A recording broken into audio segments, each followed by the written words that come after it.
Tribe concepts వారి కుంకుమాది తైలం స్వచ్ఛమైన కుంకుమ హరిద్ర మరియు మంచిష్టాను కలిగి ఉన్న ఇది చురుకైన మరకలను తొలగించి మృదువైన చర్మాన్ని తెస్తుంది.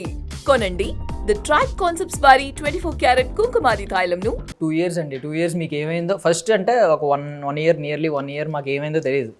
సడన్గా ఏంటి కనిపించట్లేదు అంటే బికాజ్ ఒక మంచి సినిమా మెమరీలో ఉండిపోయింది. ఆ ఇస్మార్ట్ శంకర్లో మీరు ఆ మాస్ క్యారెక్టర్ మెమరీలో ఉండిపోయింది. తర్వాత సోలో బతికే సో బెటర్ అది కూడా మంచి హిట్ ఆ టైంలో కాబట్టి దట్టు మేము ఓటీటీలోకి వచ్చిన తర్వాత కూడా చూస్తూ ఇలా గడిపాం. పాండమిక్లో అది పెద్ద హిట్. సో ఇవన్నీ నడుస్తూ సడన్గా ఏంటి కనిపించట్లేదు క్వశ్చన్ మార్కే. సడన్గా మీరు రివీల్ చేసేదాకా మాకు తెలియలేదు చాలా మందికి, మోస్ట్ ఆఫ్ ద పీపుల్. అంటే నాకు బేసికలీ ఏంటంటే నేను చాలా ప్రైవేట్ పర్సన్ అండి. I'm a very private person. Cinema వచ్చి సినిమాలో పని వచ్చి ఇట్లా నా పని ఉంటే అది బయటకు ఉంటుంది, లేదంటే I just like to spend time for my self. I don't like to talk too much about reveal too much. And basically ఈ టైంలో ఎలా ఉంటుందంటే ఆల్రెడీ మైండ్ సెట్ చాలా చిరాగ్గా ఉంటుంది అన్నమాట. ఫిజికల్ పెయిన్ ఉంటుంది, అది cope up on a daily basis, అది హీలింగ్ అవన్నీ చాలా ఉంటుంది. So on top of it I know that everybody were concerned, everybody were like checking on me and everything, but that also will become a work to reassure the world when I'm not well. అది ఒక పని అయిపోద్ది. నాకు ఆ టైంలో ఆ mind space ఉండట్లేదు. నాకు జస్ట్ నా మీద ఫోకస్ చేసి when I become strong, when I become better, I can come and talk about it. ఇప్పుడు నేను ఇంత ధైర్యంగా వచ్చి మాట్లాడగలుగుతున్నా, అలా అయింది, నేను ఇప్పుడు బెటర్ అయ్యా, మళ్ళీ నేను సినిమాలతో వచ్చేస్తున్నాను అని ఇప్పుడు మీ ముందుకు వచ్చి మాట్లాడగలుగుతా. ఆ టైంలో what do I talk? So I just kept quiet and I focused on myself అన్నమాట ఫర్ లైక్ అ ఇయర్.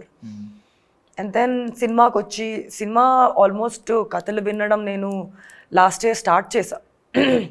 ఒక 6 months 7 months I just like looked for good scripts and like I just did that. ఆ టైంలో నాకు darling దొరికింది అన్నమాట. దొరికింది. So ఏదైనా ఒక పర్టికులర్ మూమెంట్లో ఏమన్నా అనుకున్నారండి? అంటే లాట్ ఆఫ్ అంటే పెయిన్, మీరు ఒక స్టేబుల్గా ఉండలేరు బికాజ్ మల్టిపుల్ సర్జరీస్ కాబట్టి ఏదో ఒక పాయింట్లో అంటే మంచి టైంలో ఇలా వచ్చింది, నెక్స్ట్ ఏంటి నా లైఫ్ ఏమవుతుంది అనే కన్ఫ్యూజన్ కానీ. అంత పెద్దగా కాదు. కెరియర్ గురించి డెఫినెట్లీ అనుకుంటామంటే ఎందుకు అనుకోవడం అంటే ఒక వర్షాల నాకు 2019 అయ్యాక పాండమిక్ వచ్చేసింది. ఒక 2 years తర్వాత ఇప్పుడు స్టార్ట్ అయింది ఇంకా ఏదో వర్క్ పని స్టార్ట్ చేద్దామంటే మళ్ళీ ఇట్లా అయిపోయింది. నేనైతే అరే ఏం జరుగుతుందిరా బాబు నాతో, like what is happening to me, like work so hard to be in that space, but when that space came I don't have that scope to continue that. ఆ జోన్లో ఎవరైనా వస్తారు, నాకు కూడా అయింది. బట్ దట్ ఈస్ లైఫ్ నా. ఏం చెయ్యలేము అంటే life is that. You expect something, you work towards something, but life throws something at you. దాన్ని ఎలా, how will you handle it? How badly you still want it? That is the most important thing. I think I really badly wanted this. So I'm like, whatever, I'm just like, do it and stuff.